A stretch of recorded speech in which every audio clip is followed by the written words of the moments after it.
ahli tengah mula sekolah ni. Jadi pihak surau menjemput Al-Fadhil Ustaz Zahid Bus untuk memulakan sesi soal jawab, insyaAllah. Assalamualaikum warahmatullahi wabarakatuh. Bismillahirrahmanirrahim. Alhamdulillahirrabbilalamin. Wassalatu wassalamu ala syarfil anbiya wal mursalin Habibina maulana qudwatina uswatina sayyidina Muhammadin wa alihi wa sahbihi ajma'in. Subhanaka la ilma lana illa ma 'allamtana innaka antal alimul hakim. Wala haula wala quwwata illa billahil aliyyil azim. Yang dimengerti pengurusi majlis yang kita kasihi seluruh sah kepimpinan ahli jawatan khusus surau Al-Hikmah Padang Midin Terengganu, para imam, para bilal, hadirin hadirat tetamu Allah semua, bersyukur kita kepada Allah sekali lagi kita berada di dalam majlis ilmu. Mudah-mudahan apa yang kita lakukan ini sedikit sebanyak terhitung sebagai amal soleh di sisi Allah, dicatatkan dalam buku amalan kita, memberi kebaikan bagi kita dalam hidup kita di dunia menuju akhirat, dan menjadi harta yang bernilai untuk kita bawa bertemu dengan Allah di padang mahsyar nanti, insya-Allah. Jadi slot kita petang ini soal jawab agama sempena iftar Ramadan. Sejam lagi masa untuk kita berbuka puasa beramai-ramai. Kita bersoal jawab, mudah-mudahan memberi input yang berguna bagi agama kita, kehidupan kita di dunia ini. Soalan yang pertama, ada 40 soalan. Nak tanya bagaimana bila bermain di tempat khinzir berkubang, apakah hukumnya dan adakah perlu samak? Baik. Dia kata dia nak pergi main kat babi. Babi suka kubang tu, dia nak pergi main situ. Kena faham, yang pertama, binatang ni, binatang khinzir dan anjing ini dua jenis binatang yang hidupnya najis, matinya pun najis. Kemudian hukum di segi fiqh, sengaja kita kenakan najis pada badan kita haram. Nampak? Tanpa ada keperluan. Okey? Kalau ada keperluan lain, kita terpaksa pegang najis, itu dibolehkan. Contoh, bini kita siang ikan, ada air darah tu, nampak? Itu najis. Dia pun pegang juga. Kerana apa? Tujuan nak basuh, kemudian nak siang, kemudian nak goreng, nak makan, kemudian dia basuh tangan dia. Itu tidak masuk dalam hukum haram. Yang haram ni sengaja mengotorkan badan kita dengan najis. Jadi maksudnya kita saja-saja duduk, kita tengok ada teh ayam. Kita pun saja-saja ambil teh ayam, lomba tangan. Hukumnya haram. Itu pendapat yang kuat dalam mazhab. Sengaja mengotorkan badan. Kerana Allah muliakan kita dengan bersih. Walaqad karramna bani Adam, dalam Quran kata, sungguhnya kata Allah, kami muliakan jenis manusia ini, iaitu badan mereka itu adalah bersih. Maka menjaga kebersihan itu satu tuntutan agama. Baik. Kalau kita lalu di tempat yang babi ataupun anjing bermain, hukumnya harus. Kerana lalu itu keperluan. Tapi kalau kita sengaja nak pergi bermain di tempat yang ada najis, bergelumang di situ, hukumnya tengok dulu. Kalau kita yakin atau zon akan mengotorkan tubuh badan kita, hukumnya haram bermain di situ. Kalau tidak yakin, sekadar memang tempat itu dilalui oleh benda-benda najis, maka kita ada jaluan tempat yang lain untuk kita lalu juga di situ tanpa ada keyakinan terkena najis, hukumnya makruh. Nampak? Hukumnya makruh. Baik. Kalaulah terkena juga dengan benda daripada khinzir yang dica'al tadi, wajib samak ke tak? Samak tu soalan yang salah. Tu banyak kesalahan dah. Daripada dulu sampai sekarang. Bukan samak. Samak ini bukan bab anjing babi. Samak ini bab membersihkan kulit bangkai yang mati tidak disembelih. Kambing kalau kita sembelih, kulitnya suci. Terus boleh buat baju, boleh buat piah, boleh buat jaket. Tapi kalau kambing tu langgar di kereta, maka hukumnya jadi bangkai. Bangkai itu najis. Bukan saja haram, juga najis. Lalu bila kita nak bersihkan balik kulit bangkai yang najis, boleh. Perbuatan membersih itu dipanggil dibah ataupun ad-dabru. Maksudnya samak. Maka hukumnya samak itu ialah bukan hal benda-benda najis babi dan anjing. Kita jalan-jalan dalam hutan, kita jumpa rimah mati dah. Kita sayang kulit rimah tu, kita nak buat jaket, nak buat tali pinggang, nak buat beg, dah kita samak dulu. Itu panggil samak. Adapun kalau kena anjing dan babi bukan samak, basuh. Dalilnya Nabi kata, iza walagal kalbu fi ina'i ahadikum faghsiluhu sab'a. Bila datang seekor anjing minum air daripada baldi kamu, hendaklah kamu basuh baldi. Nabi tak kata fa'ad biru. Nabi tak kata hendaklah kamu samak. Nabi kata faghsilu, hendaklah kamu basuh. Faghsiluhu sab'a, hendaklah kamu basuh baldi itu 7 kali. 7 kali itu taghlis, memberatkan keadaan. Lepas itu dipanggil najis itu mughallazatun mufa'alatun mughallazah, yang diberatkan cara basuh. Bukan berat tak tertanggung oleh manusia. Berat nak nisbah dengan mutawassithah kan sekali basuh saja. Ini 7 kali. Lebih berat daripada mutawassithah. Okey? Jadi bukan samak tapi basuh. Baik. Basuh. Kena basuh ke tak? Anjing pergi mari lalu situ, kita lalu pula kaki ayam. Kena basuh tak kaki kita? Jawabnya, berlaku tak perpindahan najis? Kalau berlaku perpindahan najis, wajib basuh. Kalau tak berlaku perpindahan najis, tak wajib basuh. Sama macam ada 10 topok tai ayam dalam jarak kita nak naik ke masjid. Kita berkaki ayam daripada kolah ke masjid, ada seming. Atas seming itu ada 10 tai ayam. Faham contoh? Kita pun lari, tak kena kaki kita, nasib baik, tak wajib basuh. Tapi kalau terpijak 1 tai ayam kena pada kaki, wajib tak basuh? Sama lah, sama ada nawi mutawassithah atau mughallazah. Bila tidak kena, tidak wajib basuh. Bila kena, wajib basuh. Waktu kita balik daripada pasar, kita tengok anjing duduk atas tangga rumah kita. Dah, kita pun hai, kita hala gitu. Dia pun lari. Kita pergi kat tangga kita, tidak ada najis seperti tiada air liur, tak ada peluh, tak ada darah, tak ada air kecing, tak ada tahi, tak ada bulu, tak ada inguh, tak ada air liur, tak ada lekat apa daripada anjing. Walaupun dia duduk situ lama, dia 3 jam dia lepak situ, tidak wajib basuh. Itu fiqh Islam. Okey? Tapi kalau ada 1 je titik air peluh daripada anjing lekat di atas tangga rumah kita, faghsilu sab'a, wajib basuh 7 kali. Selesai soalan pertama. Soalan yang kedua, saya menazar sesuatu. Nazar saya nak sembelih kambing 2 ekor, nak bagi orang makan. Sah ke nazar kalau kambing yang sembelih itu nak makan itu saya makan juga? Nah, niat saya dari awal kambing yang nak sembelih itu memang saya nak makan juga. Atau nazar memang kita tak boleh makan sembelihan itu. Baik. Soalan kedua tentang nazar. Sebelum jawab, apa dia nazar? Nazar ini ialah kita berjanji dengan Allah. Okey? Atau kita mewajibkan diri kita berbuat suatu perkara kebajikan yang tidak wajib. Itu nazar. Kita berjanji kerana Allah, atau kita mewajibkan atas diri kita berbuat suatu perkara kebajikan yang tidak wajib. Sebab tu kalau kita menazar dengan benda yang wajib, tidak sah. Saya bernazar kalau lulus SPM nak mula solat subuh. Tak sah nazar. Sebab solat subuh wajib. Mudak PAS pun 8E pun wajib solat subuh.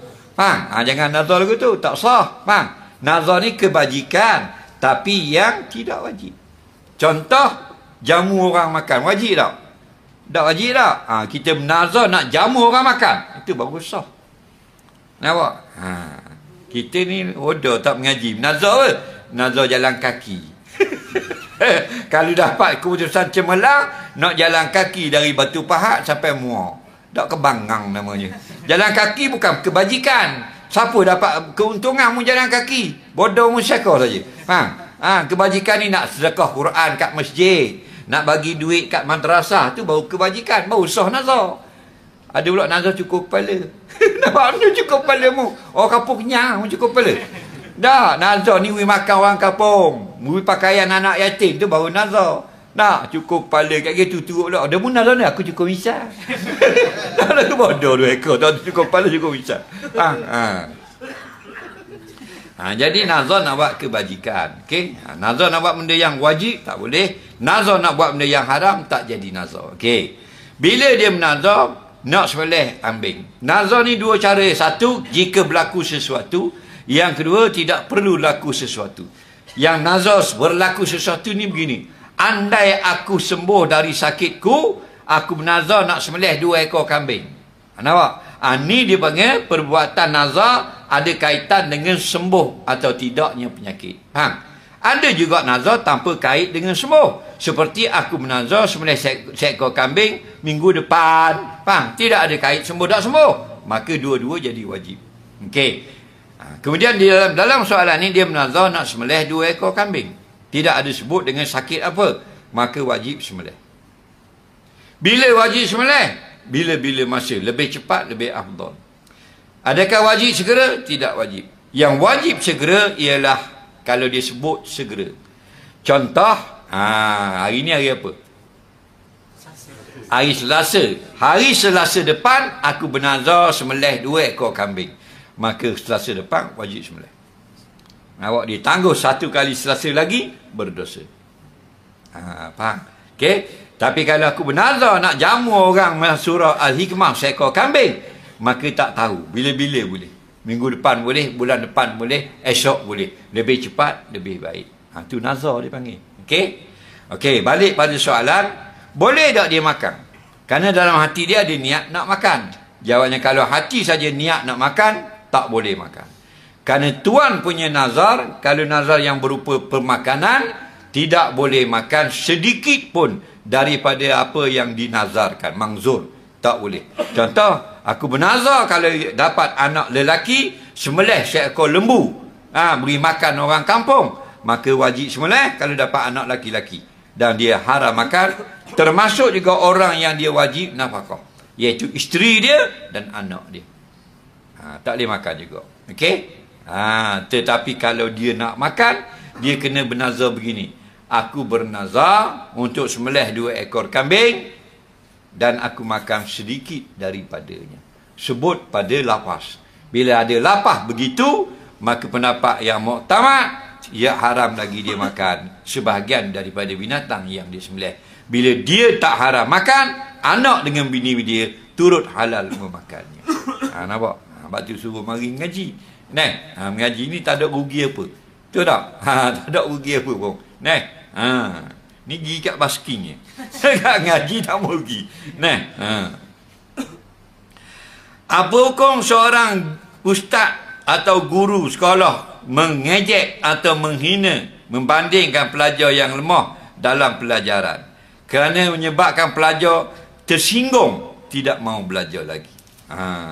Dia kata guru sekolah dia bandingkan murid yang cemerlang dengan yang lemah. Hukumnya harus, tapi bersyarat. Contoh, dalam kelas dia ada 2 orang murid yang malas belajar. Kalau suruh buat homework, tak buat. Jadual hari Selasa, buku bawa hari Khamis. Faham lagi? Nampak? Maknanya tidak semangat belajar. Lalu guru itu bangkitkanlah, akan cemerlang beberapa orang murid yang lain. Tengok dia ni, suka belajar, suka membaca, memberi perhatian dalam kelas. Faham? Murid yang tadi berasa hati, itu tidak salah. Kerana tujuan berkata begitu, supaya menjadi rajin atau membangkitkan semangat belajar untuk murid yang lemah. Faham? Nampak? Yang tak boleh, tidak ada kaitan dengan kelemahan pelajaran. Tengok mereka orang-orang yang kaya, nampak cemerlang dalam pelajaran. Mu sampai bila mu tak akan cemerlang? Kerana bapak mu penelayan. Faham? Itu haram kata lagu tu. Okey? Jadi bukan kata tak boleh. Apa saja teguran dibolehkan. Raja rakyat boleh tegur tak? Kalau raja, kita nak tegur raja, boleh tak? Boleh. Tapi bil hikmah. Nampak? Bil hikmah itu mengisahkan adab-adab atau keadaan maudhu' orang yang kita tegur. Kita boleh tak tegur bapak kita buat salah? Boleh tapi ada adab dia, tak boleh berdedik. Tapi kalau bapak dengan anak, dia boleh tinggi suara. Itu adab-adab dia. Betul tak? Jadi bukan kata tak boleh. Macam kita berdakwah, kita nak tegur orang buat maksiat. Ada kala dengan tengking boleh. Ada kala dengan tinggi suara boleh. Ada orang dengan perlahan slow talk, orang panggil. Ada orang dengan straight kita tikam dia, berkesan. Ada orang tak boleh tikam terus, kena pusing rambut bau tunang 2 kali, balik ke Tanjung Satu, pusing mula bagi kat dia, baru dia faham. Jenis-jenis orang. Betul tak? Jadi tengoklah. Ud'u ila sabili rabbik bil hikmah. Hendaklah kamu berdakwah dengan hikmah. Hikmah itu bukan perlahan. Hikmah itu bukan lembut. Hikmah itu cara yang terbaik sesuai dengan orang yang kamu dakwah. Jadi kalau tujuan guru itu kerana nak menghina, hukumnya haram. Tujuan dia banding-banding itu supaya bersemangat kembali pelajar yang lemah, hukumnya harus. Macam kita tegur mak kita lah. Mak kita tak apa, nak pergi jemur kain kembar gantung. Contoh dia. Nampak aurat kembar gantung. Faham? Bila kita tegur tak baik mak, tutup aurat berdosa. Kan haram tutup tak tutup aurat di luar rumah orang nampak. Mak kita pun pasti hati menangis. Tak salah kita. Faham? Kerana kita melakukan perintah agama. Soalan seterusnya. Apakah hukum isteri tidak mahu melayan suaminya kerana sangat penat atau sakit? Hukumnya harus, kerana ada sebab. Seorang isteri wajib melayani suaminya. Seorang suami wajib mencari nafkah untuk makan minum isterinya. Bila suami sakit, berdosa tak suami tidak keluar mencari nafkah? Tidak berdosa. Bila isteri sakit, berdosa tak dia tak melayan nafsu suami dia? Tidak berdosa. Itu mudahnya agama. Kita saja buat payah. Inna din yusrun. Agama mudah. Yang payah ialah dunia. Betul tak? Dunia payah. Kita kerja daripada mana? Daripada umur 20. Sampai umur 60. Berapa boleh gaji? Boleh 100,000? Boleh. So tak? Sekapung ada gaji 100,000? Tak ada. Dalam rutin negeri ada 10 orang pendapat 100,000. Betul tak? Payah dunia. Akhirat mudah.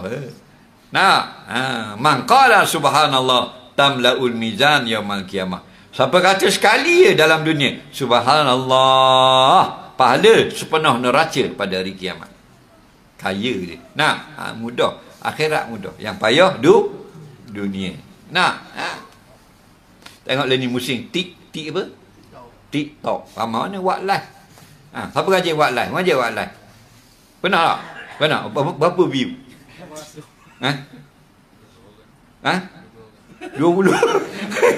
Bujur pun 20. Ada ustaz mengajar 2 orang view. Betul. Banyak masjid. You tengok malam-malam kan banyak buat live. Betul tak kuliah? Ada masjid 2 view. Ada ustaz tu walaupun dia PhD 7 view. Kita tunggu sekejap lagi lepas dah isu tu, naik 2 view, 9 view. Tu pun print screen. Faham? Payah manusia ni. Tapi akhirat, walaupun ustaz tu dapat 2 view dunia, akhirat dah. Dia sudah VIP di hari kiamat. Betul tak? Jadi, isteri tak nak layan ada sebab. Saja-saja tak nak layan berdosa.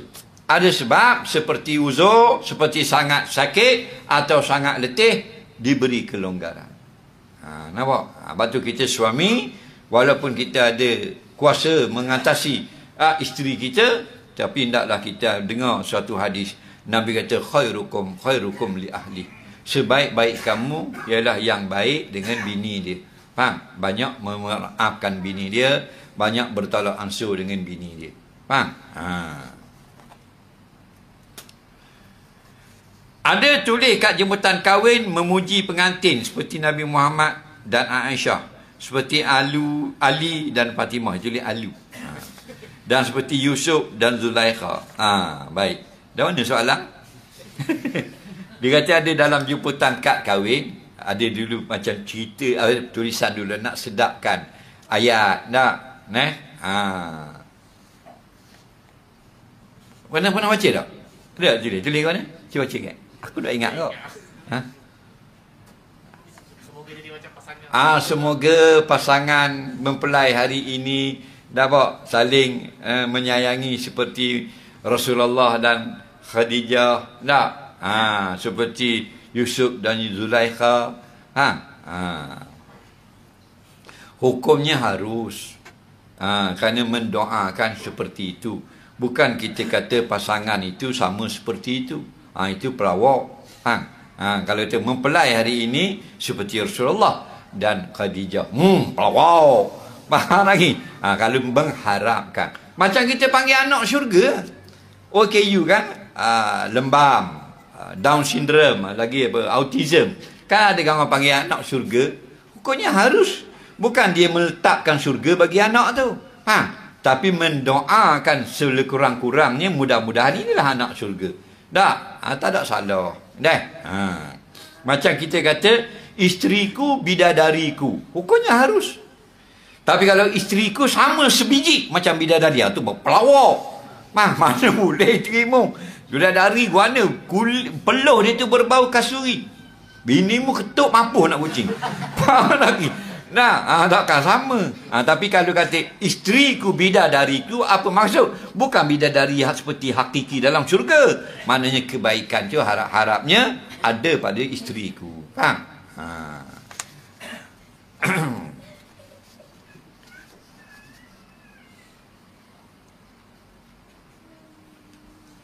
Yang Yusuf dan Zulaikha tadi tak betul. Kerana Zulaikha penggoda dan isteri orang. Betul tak? Itu tak berapa tepat.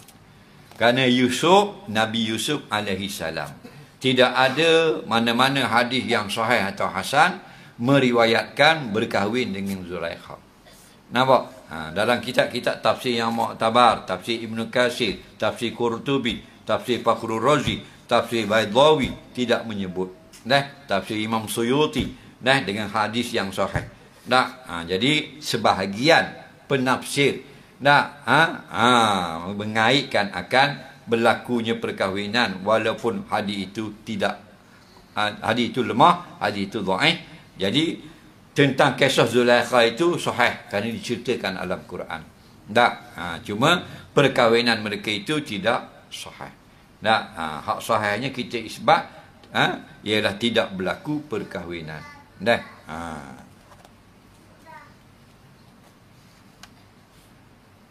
Saya tegur kawan saya yang salah dalam ibadat, yang saya tahulah, tapi saya dimarah dan diejek saya.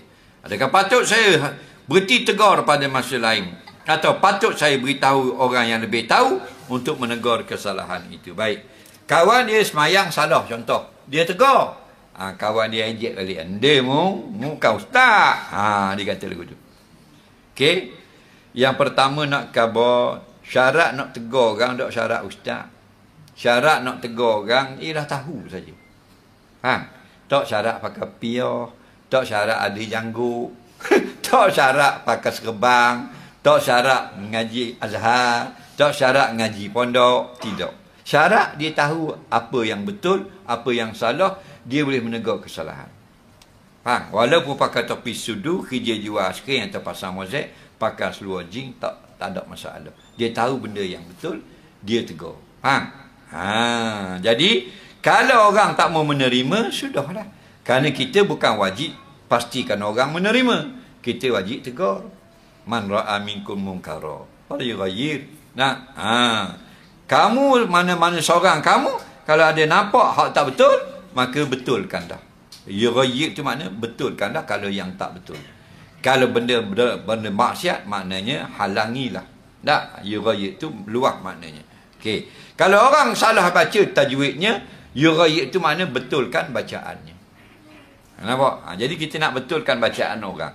Yang salah baca itu imam. Padahal kita ni tok siap saja, boleh tak tegur? Boleh dah kalau kita tahu. Okey? Cuma sebahagian kita ini ramai orang yang tegur orang dalam keadaan dia pun tak tahu. Itu berlaku sekarang. Betul tak? Dia tak tahu dia nak tegur orang.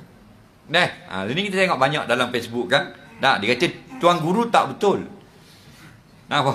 Dia main bola luar pendek. Tapi dia nak kata tuan guru tak betul. Ulama ni saya tak setuju dengan ulama ni. Dia muta'allim, belajar agama pun tidak. Itu banyak juga sekarang tak. Dia pun tak tahu mana betul. Dia kira nak tegur orang saja. Kenapa? Bila kita dah menegur orang, kita naik martabat tinggi. Tak? Itu semua itu diperdaya oleh syaitan. Nak tegur orang tak syarat pakai kopiah, tak syarat pakai baju jubah, tak syarat janggut panjang. Semua orang boleh. Syarat dia tahu sudah. Mau pakai jin ke, pakai topi baseball ke, pakai baju western ke apa, boleh tegur orang. Nampak? Jangan kita sombong, arrogant. Orang tegur, kita tengok dulu. Oh, pakai lodging, dah boleh tegur aku. Aku balik Mesir. Dah boleh pakai gitu. Faham? Boleh tegur orang. Kemudian dari ejek kita, ejek jangan layan. Kalau mu ejek juga, mu jadi bodoh menjadi. Wala yakhafun lahu mata laim, jangan takut ejekkan orang. Jelas lagi? Allah pesan dalam Quran, jangan takut ejekkan orang. Faham? Kita nak tegur kesalahan, nak sebut benda ni mungkar, nak kata benda ni haram, jangan nak kita tengok sultan dulu ke, raja ke dulu, nak jaga hati presiden ke, nak jaga hati Perdana Menteri ke, jangan. Tolak tepi itu. Kerana Allah. Faham? Kalau ada kerana orang-orang besar seperti tadi, maka akhirnya kita akan malu dan mendiamkan diri, akhirnya maksiat bermaharajalela. Betul tak? Jadi tegur. Akan datang, hari ni kena ejek sebab tegur orang. Akan datang, tegur lagi. Faham? Cuma pastikan betul tak dibuat tu salah. Kadang-kadang kita hanya membaca. Baca, kita rasa kita betul. Padahal kita salah faham. Kita pun tengok orang tu, tegur orang. Padahal yang dia buat tu betul, kita yang salah. Ada juga lagu tu. Jadi pastikan dalam-dalam kita duduk menegur orang, tambahkan ilmu pengetahuan. Dengan mendalami ilmu-ilmu agama. Soalan seterusnya,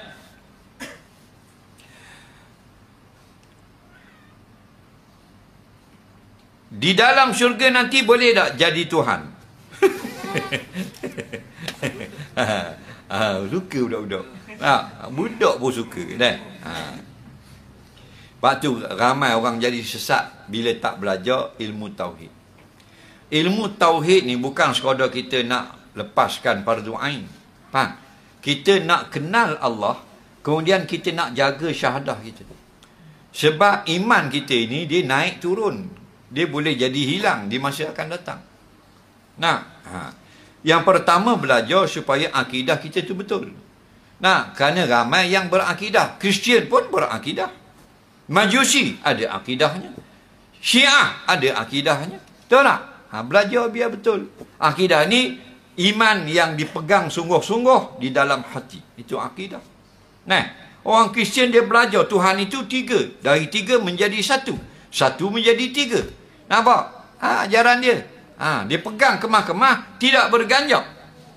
Dia jadi akidah. Tapi akidah itu akidah yang batil. Syirik kepada Allah. Faham? Tapi dia ubah tak? Tak, dia pegang itu. Mari 4 jenis Injil. Injil Mata, Injil Luka, Injil Yohana, Injil Markus. Semuanya Tuhan itu 3-1. 3-1 menjadi Tuhan balik 3. Daripada Tuhan besar, kemudian Nabi Isa, kemudian Siti Maryam. 3 ini alik menjadi Tuhan. Anak asal Tuhan, daripada Tuhan yang satu, jadi lahir Tuhan yang baru, namanya Nabi Isa, Yesus Kristus, kemudian mati, kembali menjadi Tuhan yang satu. Ada kepening. Peganganlah tu. Akidah itu mantap dalam jiwa, dalam dada orang Kristian. Tapi akidah itu salah. Kita gitu juga ramai pegang salah. Nampak? Pegangan salah. Allah ada tangan, Allah ada kaki. Macam-macam peseng lah ni. Ada tumit. Faham? Allah letak kaki dia lekat dengan kaki neraka, bunyi kecing. Lagi macam-macam cara nak jadi sesat. 72 dalam api neraka. Tidak ada boleh berlaku perubahan. Kalau makhluklah hakikatnya. Kalau khalik.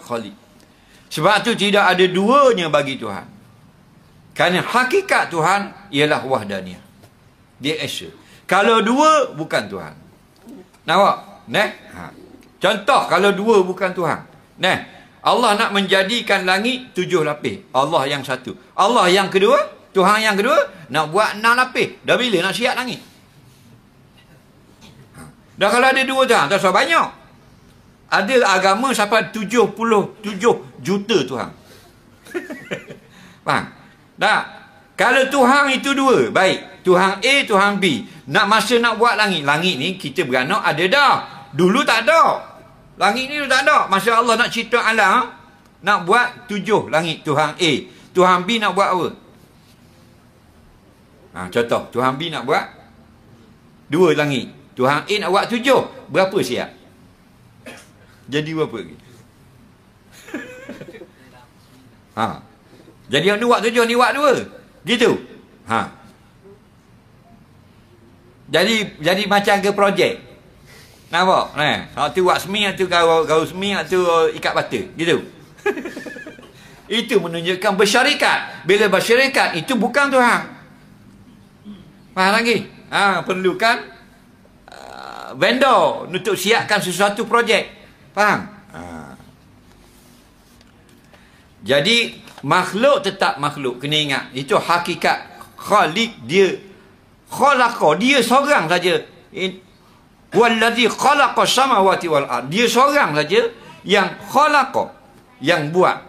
Maka dia buat as-samawati wal ard wa ma bainahuma. Langit sampai ke bumi, bumi sampai ke langit, semua planet cakrawala sistem sudah di dalamnya, dia seorang tukang buat. Maka itulah hakikat ketuhanan.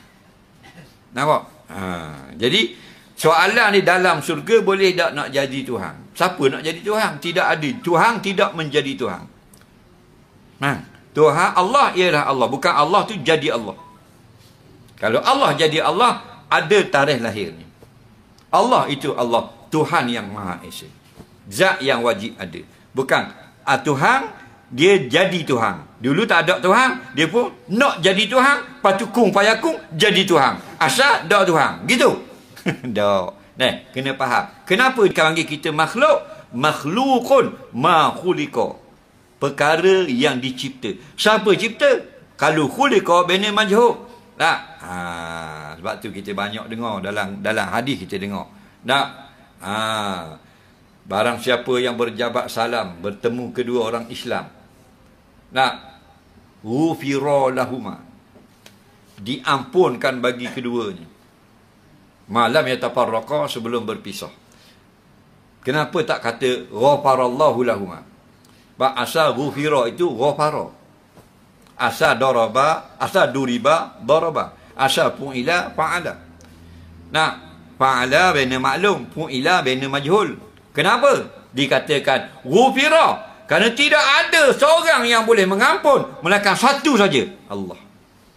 Maka dihazahkan fa'il lil maklum, kerana sudah maklum tidak ada lagi orang boleh mengampun. Kalau kata ghufira, yang berikan ampunan, ada tak pokok boleh berikan ampunan? Ada berhala boleh berikan ampunan? Ada makhluk boleh berikan ampunan? Tak ada. Satu saja boleh ampunkan orang, Allah. Maka tak payah sebut Allah, sebut diampunkan sudah memadai. Orang sudah reti dah, hanya satu yang mengampun, Allah Ta'ala. Jelas lagi.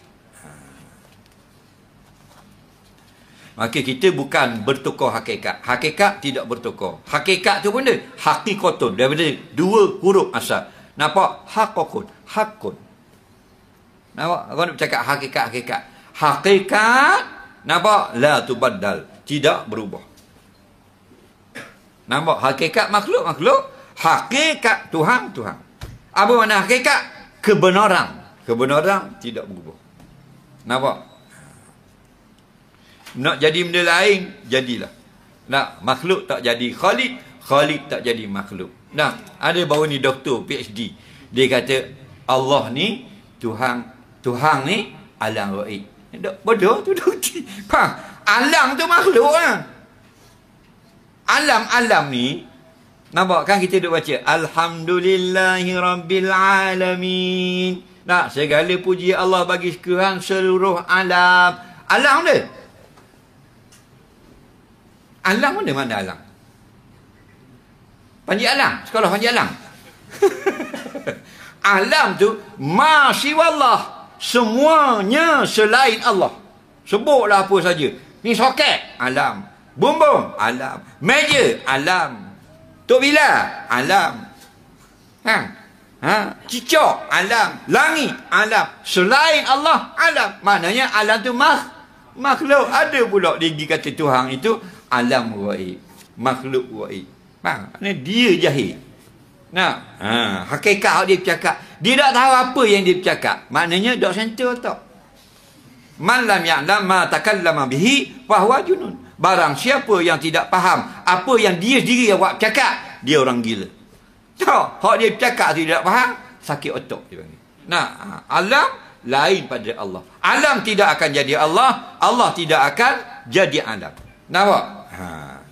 Tapi kalau Tuhan orang kafir, itu bukan Tuhan, itu makhluk ciptaan. Orang kafir dia nak buat berhala, dia bincang. Nak buat berapa berhala? Buat 3. Dah 3 siap dah buat 3, nak buat seminggu kayu. Betul-betul dah kita buat bagasi baru, buat kabel. Siap dah kabel 3 orang tu hanga kabel, color dia berat nak cat.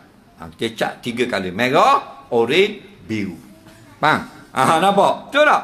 Itu makhluk. Dia anggap Tuhan. Soalan seterusnya.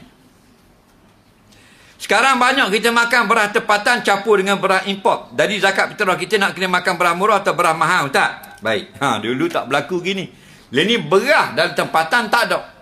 Faham lagi? Tak ada. Dalam negara yang ada beras mahal. Mana? Beras import. Bila kita kaji pula buat pemeriksaan baru ni, rupanya beras import itu beras tempatan kita. Mana kita semua ni kena scam. Lebong nampak komak. Faham? Lebong ayat lama 90-an. Faham? Kena lebong belaka syuting Malaysia. Faham? Ini kena scam. Bodoh belaka. Faham lagi? Siapa scammer? Nak seka tu. Dah. Baik. Kita makan beras mahal campur dengan beras bercampur aduk sekali. Lagu mana nak bayar zakat fitrah? Okey? Pendapat yang muktamad di dalam mazhab Syafi'i dan jumhur ulama, walaupun kita makan beras mahal, kita bayar beras fitrah yang murah, sah juga zakat kita, tapi tak comel. Supaya keluar pada khilaf ulama, sebaiknya kita makan beras yang mahal, bayarlah fitrah beras yang mahal juga. Okey? Soalan seterusnya. Bab wakalah zakat maidan 25% kita boleh buat keluar. Bolehkah kita guna untuk urusan peribadi tanpa beri kepada asnaf? Baik. Sekarang ini ada satu cara bila kita bayar zakat. Contoh RM10,000 kita berzakat, kita beri kepada Maidam. Contoh, okey, Jabat Agama. Maidam akan kembalikan kepada kita RM2,000. Contoh, okey, RM8,000 Maidam akan beri kepada asnaf oleh Maidam sendiri. Faham tak lagi? RM2,000 tadi untuk kita sendiri agihkan kepada asnaf, bukan untuk kita makan. Faham? Jangan salah faham. Kerana mungkin kita ada anak diri yang kita nak beri ke pondok, yang tak masuk dalam asnaf Maidam. Faham? Kita ada anak beranak belakang rumah kita yang tak mendaftar penerima zakat. Betul tak? Itu ada orang dia berlapat balik RM2,000 dia beli spoiler kereta. Tak boleh. Faham? Yang dulu semua RM10,000 tu dia ambil oleh Maidam, lalu dia agihkan pada asnaf. Faham? Oleh kerana banyaknya orang komplain nak bagi sendiri juga, tak? Sebagai tuan zakat, maka Maidam kembalikan 25%. Betul tak? Maka untuk kita bahagikan sendiri. Betul tak? Kita nak pergi ke madrasah, nak pergi ke tahfiz dan sebagainya, kan mudah. Jadi untuk asnaf, bukan untuk kita. Tapi kalau kita asnaf, bolehlah terima kalau kebetulan jadi asnaf. Sunat hari yang paling mudah nak amal masa raya KG, ejah. Sunat hari raya paling mudah nak amal masa raya KG. Apa benda sunat hari raya? Dalam Quran kata walitukabbirullaha ala ma hadakum. Betul tak? Itu sunat hari raya. Hendaklah kamu bertakbir, membesarkan Allah. Bila? Pada hari raya. Ayat ni. Kita samping raya dulu nombor 1. Sokok raya. Faham? Siap ngada naku sokok ni. Faham lagi? Ngada benda, ada rata sokok. Takbir tak sekarang. Takbir. Walitukabbirullah. Hendaklah kamu malam raya nanti, pagi raya nanti, bertakbir membesarkan Allah. Kenapa? Kerana Allah beri hidayah kepada kamu. Kita Islam, kita beriman. Bukan saja Islam boleh mari surah dengan orang gajah. Bukan saja Islam kita makan yang halal. Ramai mana orang Islam yang lain makan yang haram. Betul tak? Maka balas budi Allah malam raya bertakbir. Itu dengan ijma'. Okey? Kemudian pada hari raya, apakah hukum kita berziarah? Hukumnya sunat muakkadun. Lebih lagi dituntut. Kenapa? Kerana kemuliaan hari itu sendiri. Ziarah ini umat Islam hari-hari sunat kita ziarah, menziarahi. Tapi pada hari-hari besar dalam Islam lebih dituntut. Kerana ambil keberkatan hari. Hari Jumaat dituntut lebih lagi ziarah daripada hari yang lain. Hari raya lebih lagi dituntut. Lagi apa lagi? Hadir semayang raya atau hadir solat hari raya. Tak semayang, pergi tengok orang semayang. Afdal, dapat kelebihan. Lebihnya hari raya ni, sehingga Nabi suruh perempuan-perempuan yang haid pergi semayang raya. Tapi kena ngaji dulu syarah, jangan ambil matang.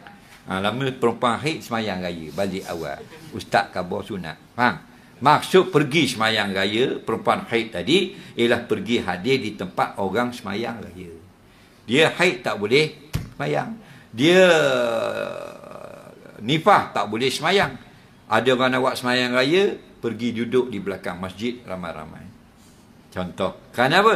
Kerana ambil keberkatan dan doa daripada khatib yang akan baca doa nanti. Faham lagi? Habis orang semayang, balik. Dapat keberkatan. Nah, itu tujuannya. Itu kelebihan hari raya. Nak?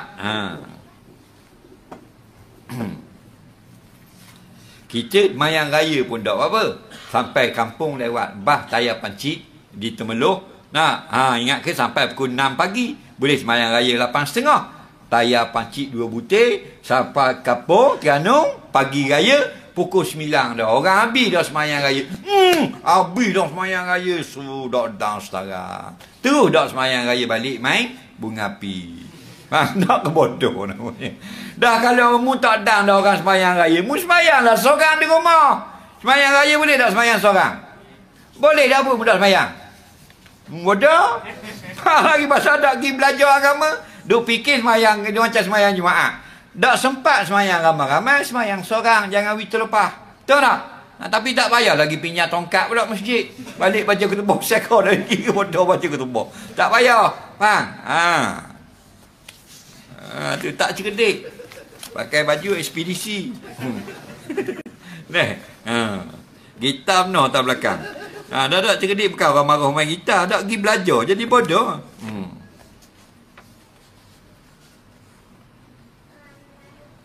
Apakah hukum selawat ke atas Nabi dan sahabat tanpa selawat ke atas ahli keluarganya? Sebahagian ulama kata makruh. Sebahagian ulama kata harus, cuma yang afdal disertakan dengan ahli keluarganya. Soalan seterusnya, apakah hukum pakai kasut warna koko pergi sekolah?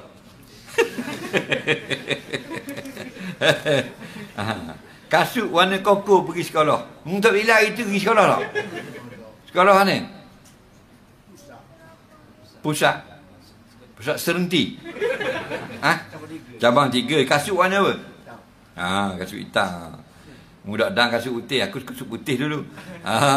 Jadi kalau dia syarat kasut putih, pakai kasut putih. Syarat kasut hitam, pakai kasut hitam. Kalau syarat kasut koko, pakai kasut koko. Tiba-tiba kasut hitam jatuh dalam lubang tai. Faham lagi? Dah nak pergi dah balik ambil kasut koko. Hukumnya minta uzur dengan sekolah. Betul tak? Beri excuse. Bukan saja-saja kasut kena najis tadi, tak dah nak basuh. Tak?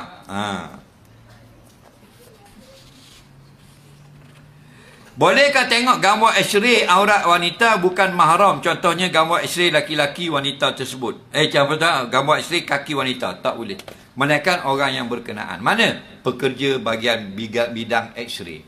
Dia bilik X-ray, perempuan tu patah kaki, ada retak, dia pergi X-ray, boleh tengok bahagian dalaman tubuh perempuan.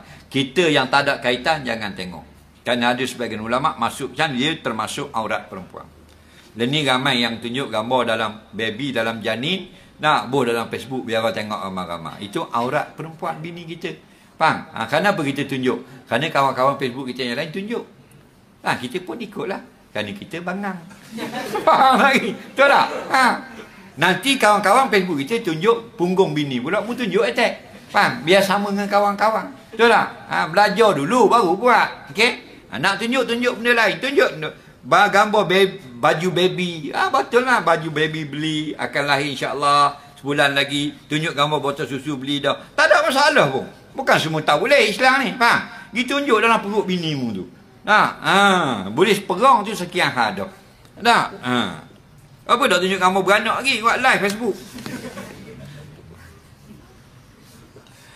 Hukum seduh inhaler sedang berpuasa batal atau tidak puasa?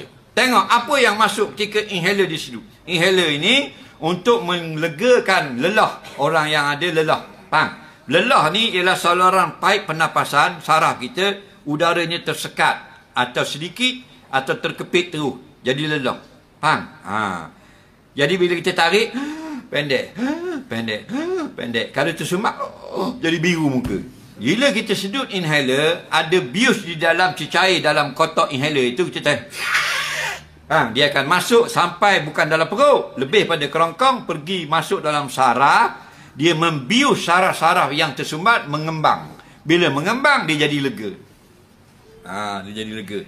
Jadi pendapat yang muktamad dan jumhur ulama, batal puasa sekalipun sedang sakit. Kerana apa?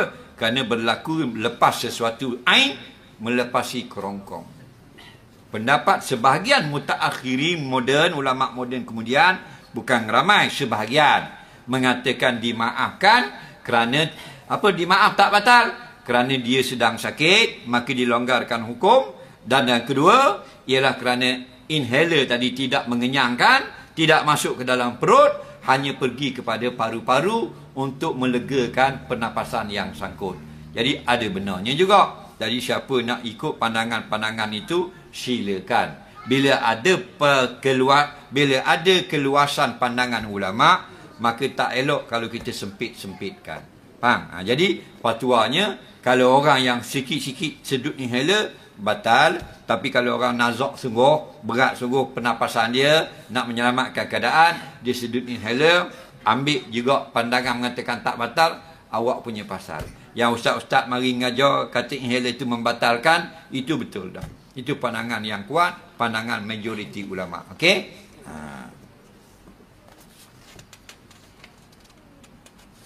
Kita akan jadi suami pada masa akan datang, apa perlu kita buat? Tak ada perlu buat apa. Awak kena ingat, bila awak berkahwin, awak akan menjaga kebajikan seorang manusia. Namanya isteri. Makan minum dia awak wajib sediakan, tempat tinggalnya awak wajib sediakan, pakaiannya awak wajib sediakan, ubat-ubatan dia sakit awak wajib bayar belaka. Faham lagi? Kemudian itu dari segi zahir, segi batinnya awak bimbinglah dia ke jalan yang benar. Benda tu saja. Nah,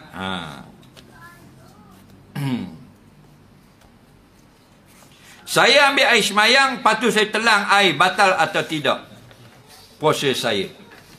Dia ambil air wuduk, dia telan. Dia ambil wuduk, dia telan air wuduk. Puasa batal ke tak? Barangkali dia ingat kalau kita batal tu air yang bukan air ibadat. Jadi kalau air ibadat tak batal lah. Jadi senanglah orang yang puasa ambil air lemonade, baca Yasin. Apa dia minum air? Tak batal apa, baca dah Yasin. Faham? Hukumnya tak kira mu baca ke ayat Quran ke, mu jampi ke, mu apa benda, mu berwuduk ke, mu mandi, telan air sengaja, batal. Yang tak batal, kita berkomor, tertelan sedikit air ketika berkomor, tidak batal. Okey? Sambil belum lagi kita yang kedua, pusingan kedua, kita harap petugas bangun sekarang untuk memungut sumbangan daripada hadirin. Mereka menggunakan karung derma yang ada tulis surah Al-Hikmah ini untuk pungutan bagi tabung pengurusan penguandang surah Al-Hikmah pada meeting kita. Pelan-pelan putih. Orang tanya isteri Nabi cerita Rasulullah ni manusia yang paling suka derma. Kana Nabi SAW ajwadan nas. Kata isteri Nabi ni manusia paling suka derma, suka sedekah. Dan lebih lagi suka bersedekah maka Nabi Ramadan, benda yang berlaku dalam Ramadan. Maknanya dalam bulan Ramadan sangat-sangat lebih lagi Nabi sedekah. Siapa nak beri sumbangan kepada surau Hikmah Padang Midin melalui online, nombor akaun Bank Islam 130530006888. Akaun TNB untuk bayar bil elektrik 2208-5732-3207. Kita duduk di London, duduk di Singapura, duduk di Indonesia, duduk di Jerman. Nak beri sumbangan, akad telefon je, buka nombor akaun tadi. Betul tak? Nanti tengok dalam YouTube, dalam Facebook dan TikTok. Nombor akaun itu ada di bawah gambar saya sedang kuliah. Itu nombor akaun surau dan masjid setiap malam berubah-ubah. Okey?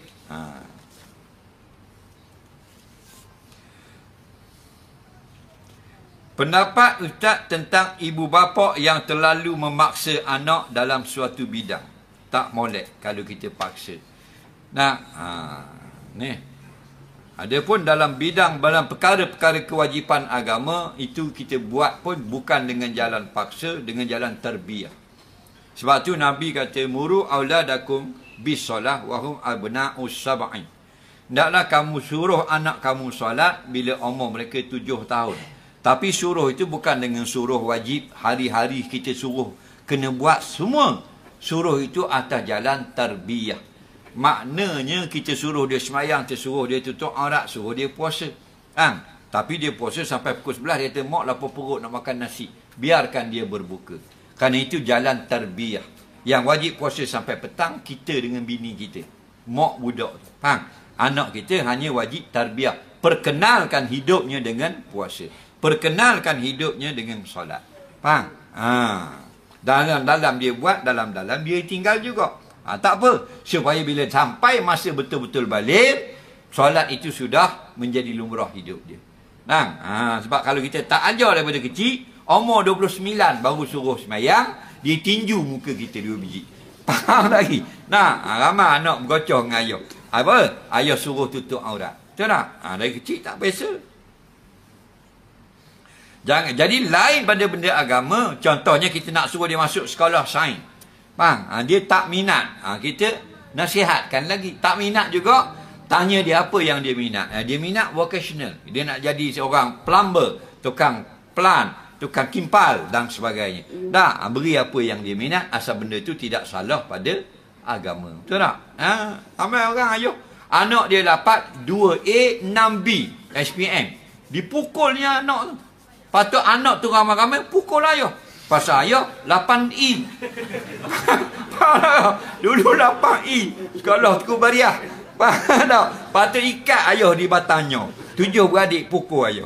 Sedap gamut nak anak 8E. Ayah berapa itu? 8E. Baru selok ambil kengga pun di batu. Kerana tanda-tanda Lailatul Qadar. Jangan cari tanda Lailatul Qadar. Tanda yang ada datang pada kita dalam hadis, kebanyakannya berlaku 10 yang akhir. Itu satu tanda dalam hadis sahih. Dan ada lagi hadis-hadis yang lain lebih perincikan lagi pula. Dalam 10 yang akhir itu bukan mesti 10 yang akhir. Pernah juga berlaku bawah 1 sampai 20.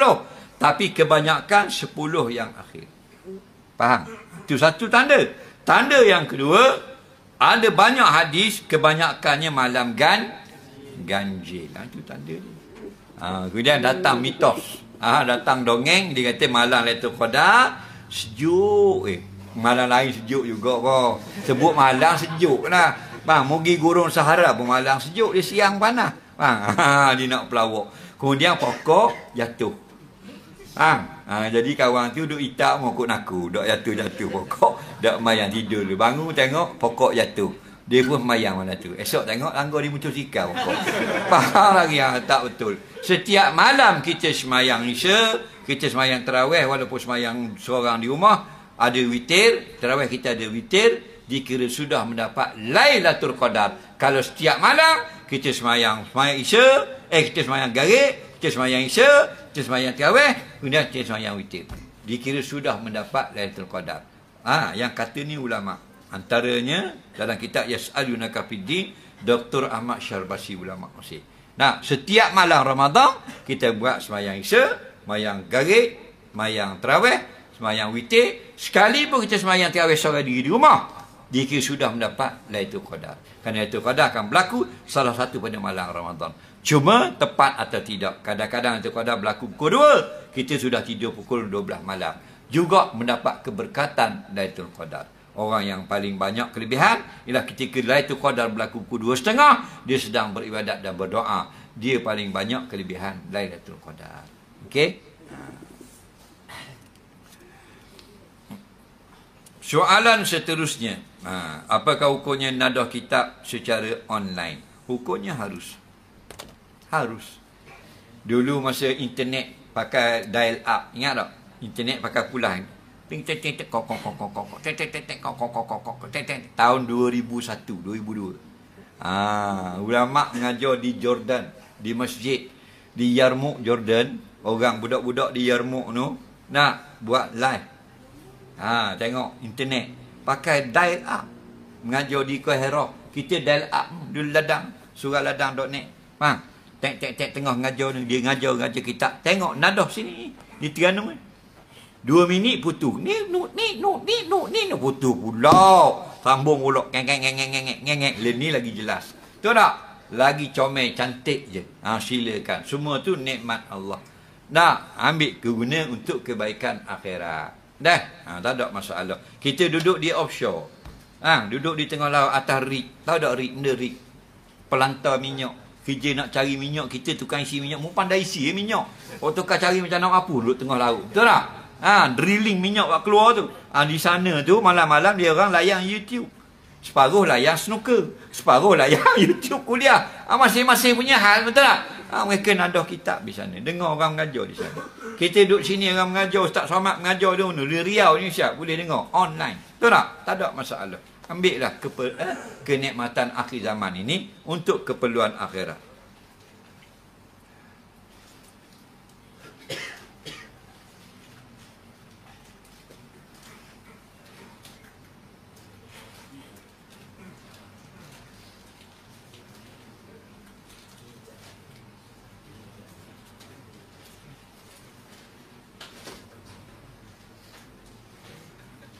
Saya baca tentang nota kajian seorang Syekh Ahmad Fahmi Zamzam tentang bila Lailatul Qadar dengan tengok sendiri bila start puasa jatuh hari sekian. Mula puasa Ahad jatuh malam 27 Jumaat berdasarkan nota kajian. Apakah pandangan Ustaz? Jawabnya itu adalah dipanggil tanda-tanda daripada pengalaman orang yang lepas. Nah, kalau kita ke laut kau dia kata kalau pokok hari belah naik maka kita dang lagi nak akak pukat. Kalau melah mata pokok hari belah jatuh, dak dang nak akak pukat kita. Faham? Apa maknanya? Pengalaman yang lepas-lepas. Okey, kalau mari awang tebal, pukat masih dalam air, cepat-cepatlah akak pukat. Nanti akan berlaku ribut. Biasanya berlaku. Ada juga menyalahi. Nah, ingat tak 3 hari lepas keluar dalam Facebook, keluar dalam TikTok. Bila? Kemarin hari apa? Hari Isnin diramalkan, Ahad dan Isnin diramalkan banjir besar di Terengganu. Betul tak? Baca tak? Dah ada tak banjir? Dah. Itu ramalan. Kenapa? Ditengok pada pergerakan awan daripada Johor. Johor banjir. Hujan yang sangat lebat. Pergerakan awan angin itu menaikkan ke utara. Tapi sampai di bawah Pahang, dia berpecah. Menjadi sedikit-sedikit. Walaupun hujan di kemana-mana dungun, tapi tidak sampai banjir. Nampak? Itu kajian. Tidak seperti ilmu Allah. Soalan seterusnya. Kita buka pukul apa ini? 16. Baik. Kita berhenti pukul 7.18. Okey? Menejang hak betul. 7.13. Baik. Kalau nampak muka macam nak makan. Bagaimana nak tegur orang yang suka mencarut? Tegurlah dengan supaya dia berhenti mencarut. Nampak? Orang yang mencarut, suka mencarut, tidak beriman. Kata dia gitu. Berhenti mencarut. Kerana orang mencarut, tidak beriman. Dia kata, mana tahu tak beriman? Nabi kata, man kana yu'minu billah wal yaumil akhir falyakul khaira. Orang yang beriman dengan Allah dan akhirat, dia akan berkata yang baik-baik. Mencarut cakap udah-udah, tanda tidak beriman. Faham? Soalan seterusnya.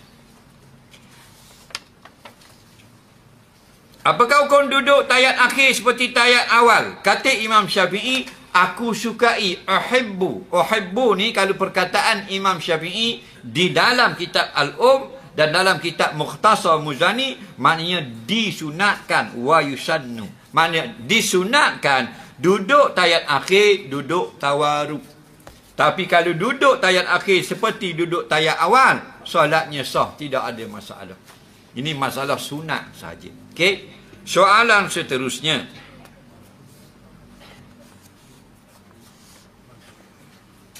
Hukum si A hutang dengan si B dengan menggunakan duit hantaran kahwin si B.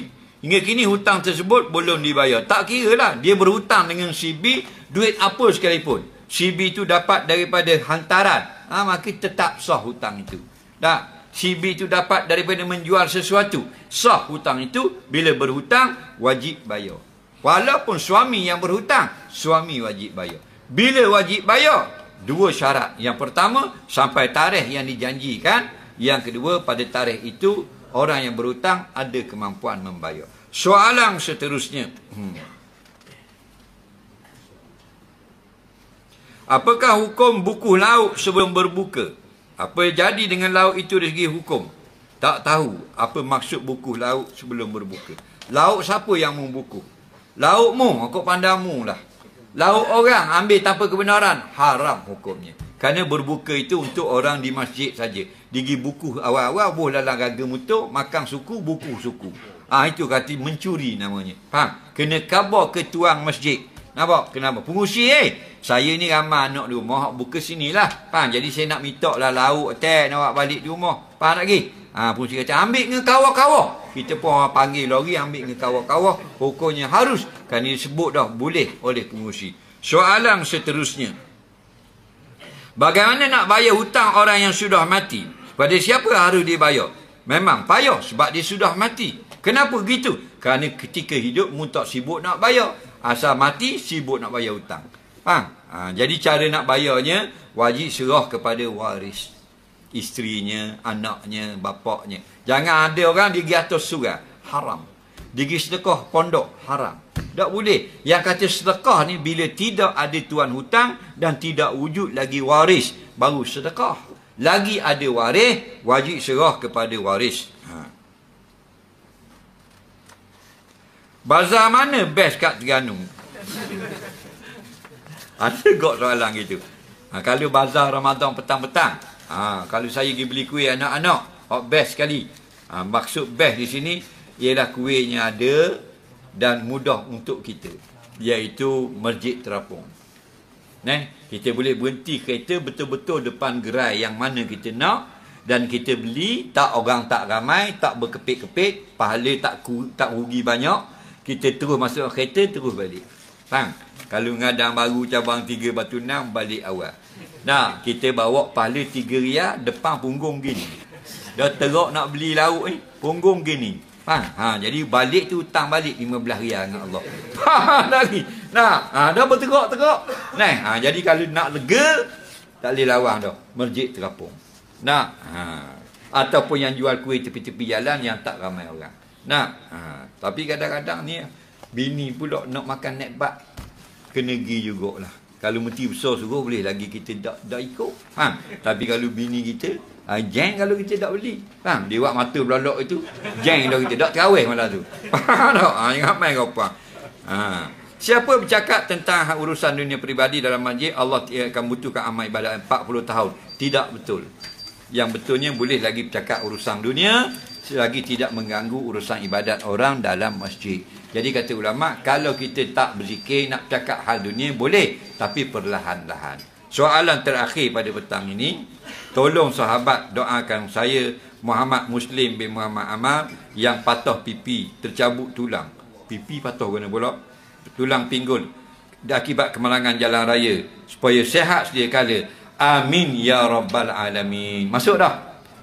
Bismillahirrahmanirrahim. Allah manfa'na bima 'allamtana, alimna bima yanfa'una. Rabbana zidna 'ilma, Rabbana atina fid dunya hasanah wa fil akhirati hasanah wa qina azabannar. Allahumma zabal zama wa tablatil arub wa sabatal ajru. Allahumma laka sumna wa ala rizqa aftarna wa bika amanna. Amin ya rabbal alamin.